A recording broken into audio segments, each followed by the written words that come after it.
नमस्कार, good morning India में आपका स्वागत है। मैं हूं अदिति राजपूत। तो सबसे पहले हम बात कर रहे हैं कोरोना का जो नया वेरिएंट आया है ओमिक्रॉन, जिसके चलते दुनिया भर में देश जो हैं वो अब सतर्क हो चुके हैं और नई नई पाबंदियां जो हैं वो अब लगाई जा रही हैं। तो अगर आप दिल्ली एयरपोर्ट पर आ रहे हैं तो अंतर्राष्ट्रीय यात्रियों के लिए अब भारत ने जो नियम है उनमें थोड़ा सा बदलाव कर दिया है। तो नई गाइडलाइंस जो हैं वो आज से यानी कि 1 दिसंबर से लागू भी हो चुकी हैं। दिल्ली एयरपोर्ट पर अब यात्रियों को लंबा इंतजार करना पड़ सकता है। आपको बताते हैं कि क्या क्या होगा जिसके मुताबिक आप अपनी यात्रा के लिए तैयार हो सकते हैं, क्या क्या सावधानियां बरतनी है, वो कम से कम थोड़ा सा आप प्लान कर सकते हैं। तो सबसे पहले यहाँ पर ये हमें ध्यान रखना होगा कि जो जोखिम श्रेणी वाले देश हैं, अगर आप उससे आ रहे हैं तो उन यात्रियों के लिए टेस्ट जो है वो अब कंपलसरी कर दिया गया है, उन्हें अनिवार्य कर दिया है। और यहाँ पर एक जो परेशानी वाली बात होगी वो ये होगी कि अब जो टेस्ट का परिणाम जब आता है, हम जानते हैं कि उसमें थोड़ा वक्त लगता है, तो 4 से 6 घंटों का इंतजार यात्रियों को करना पड़ सकता है। यानी कि अब आप जब ऐसे जो देश एट रिस्क श्रेणी में रखे गए हैं वहां से अगर आप ट्रैवल करके आ रहे हैं तो आपको एयरपोर्ट पर लंबा इंतजार करना पड़ेगा अपनी यात्रा के घंटों के अलावा।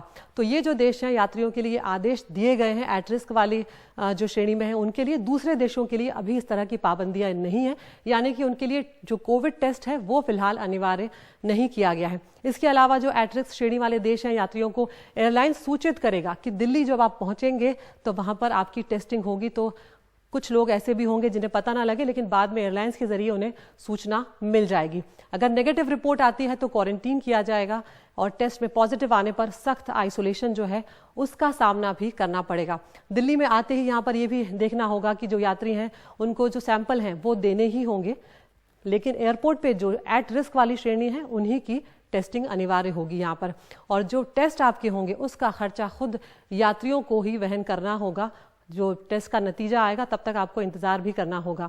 तो इस तरह से हम अंदाजा लगा सकते हैं कि अगर आपकी ट्रैवल के 8 से 9 घंटे, अगर आप यूरोप जैसे देशों से आ रहे हैं तो वहां पर अब आपके टेस्ट के बाद जो घंटे हैं वो थोड़े और बढ़ जाएंगे। और अगर आप टेस्ट में नेगेटिव आते हैं तो 7 दिन होम क्वारंटीन आपको रहना होगा और इसके बाद 8वें दिन फिर से आपका टेस्ट किया जाएगा ताकि किसी भी तरह का रिस्क जो है, जो खतरा है, उससे बचा जा सके।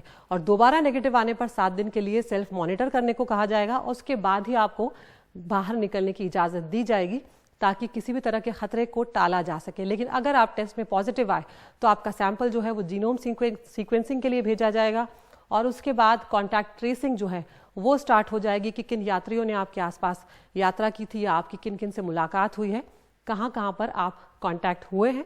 तो ऐसे में वो ट्रेसिंग जो है वो ज़रूरी होगी और आइसोलेशन फैसिलिटी जो है ऐसे यात्रियों के लिए अलग से रखी जाएगी, उनके लिए अलग से व्यवस्था भी की जाएगी। अब सवाल आता है कि बच्चों के साथ क्या होगा। जो 5 साल से कम उम्र के बच्चे हैं उनको टेस्टिंग से छूट मिल जाएगी। हालांकि अगर सिम्टम होते हैं, अगर बच्चों में लक्षण पाए जाते हैं तो फिर उनका टेस्ट जो है वो ज़रूर करना होगा, क्योंकि अगर लक्षण है तो फिर उन्हें छोड़ा नहीं जा सकता उस तरीके से और उसके हिसाब से फिर आगे की जो कार्रवाई है वो की जाएगी। तो डीडीए में जो है यहाँ पर ये आदेश 1 दिसंबर यानी अब आज से लागू हो गया है और अगले आदेश तक ये जो है लागू रहने वाला है। तो इस तरह की सावधानियां आपको यहाँ पर बरतनी होंगी। हम सीधा रुख कर रहे हैं हमारे सहयोगी परिमल कुमार का। परिमल, यहाँ पर आज से जो नई गाइडलाइंस चालू हो गई हैं उसको देखते हुए हमें समझ में आ रहा है कि अब यात्रियों को बहुत ज़्यादा सावधानियां तो बरतनी ही होंगी, लेकिन धीरज से भी काम लेना होगा। क्योंकि जिन देशों से, जो अगर एट रिस्क वाले देशों से आ रहे हैं आप, तो आपको 8.5, 9 से 10 घंटों का ट्रैवल होगा। उसके अलावा 5 से 6 घंटे दिल्ली एयरपोर्ट पर भी लग जाएंगे, क्योंकि एक बार में कई बार कंपनियों को 400 से 500 टेस्ट करने पड़ रहे हैं। निश्चित तौर पर, क्योंकि आरटीपीसीआर की रिपोर्ट आने में 5 से 6 घंटे का वक्त लगता है, अभी तो उतना इंतजार उनको करना पड़ेगा। खासकर तमाम देश हैं और उसके अलावा 11 देशों को शामिल किया गया है, यानी 14 देश से कहीं ज्यादा देश इसमें हैं एट वाले कैटेगरी की श्रेणी में।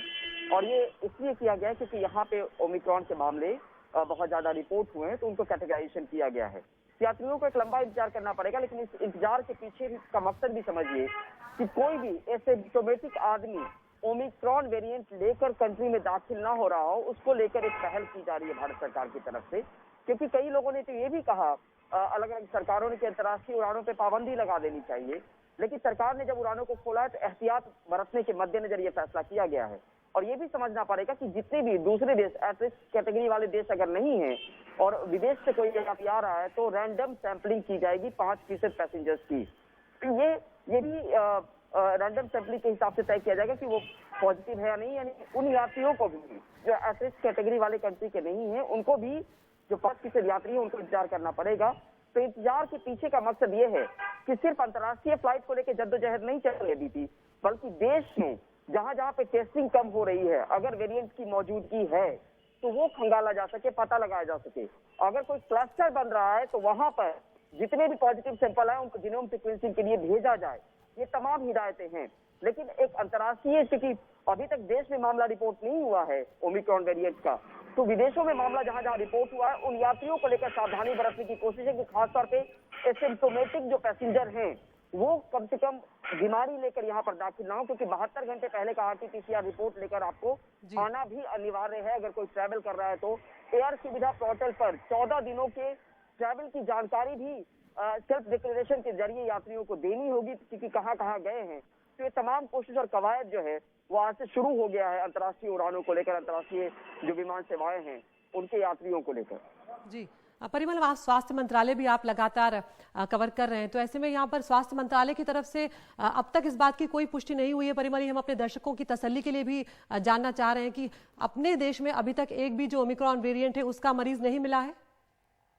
नहीं, अभी तक इस वेरिएंट की मौजूदगी नहीं है देश में। और कल केंद्रीय स्वास्थ्य मंत्री मनसुख मांडविया ने राज्यसभा में कहा था कि अभी तक कोई मौजूदगी नहीं है। जो साइंटिस्ट हैं उनके पास भी अभी तक ये खबर नहीं है कि इसकी कोई वेरिएंट की मौजूदगी है। लेकिन इस आशंका से इनकार नहीं किया जा सकता है आदिति। इस आशंका से इसलिए नहीं इनकार किया जा सकता है कि इसका ओरिजिनेशन सिर्फ साउथ अफ्रीका से नहीं हुआ है। अलग अलग देशों की हिस्ट्री को देखेंगे तो जो लोग साउथ अफ्रीका नहीं गए थे और बाकी देशों में वो पॉजिटिव हुए हैं, उनके अलग अलग देशों की हिस्ट्री, यानी ये वेरिएंट जो है अलग अलग जगहों पे मूल रूप से इसका असर है। तो ऐसी सूरत हाल में भारत सरकार ये कोशिश कर रही है कि एक तो विदेश से आने वाले जो यात्री हैं उनकी जांच पड़ताल अच्छे से हो। दूसरी नंबर चीज ये कि देश में अगर कोई पहले आ गया है तो टेस्टिंग को लेकर कोताही नहीं बरती जाए, ताकि वेरिएंट की मौजूदगी का पता लगाया जा सके। लेकिन अब तक इस वेरिएंट की मौजूदगी है ऐसा कुछ भी नहीं है। लेकिन एक चीज और यहाँ पे तसल्ली देने वाली बात है लोगों को, खास तौर पे कि इससे जो इन्फेक्शन होता है वो बहुत माइल्ड होता है, तो बहुत ज्यादा खतरनाक, फैलने के लिहाज से खतरनाक है। लेकिन साइंटिस्ट अभी तक ये कह रहे हैं कि इनका इन्फेक्शन जो है ओमिक्रॉन वेरिएंट का वो बहुत माइल्ड होता।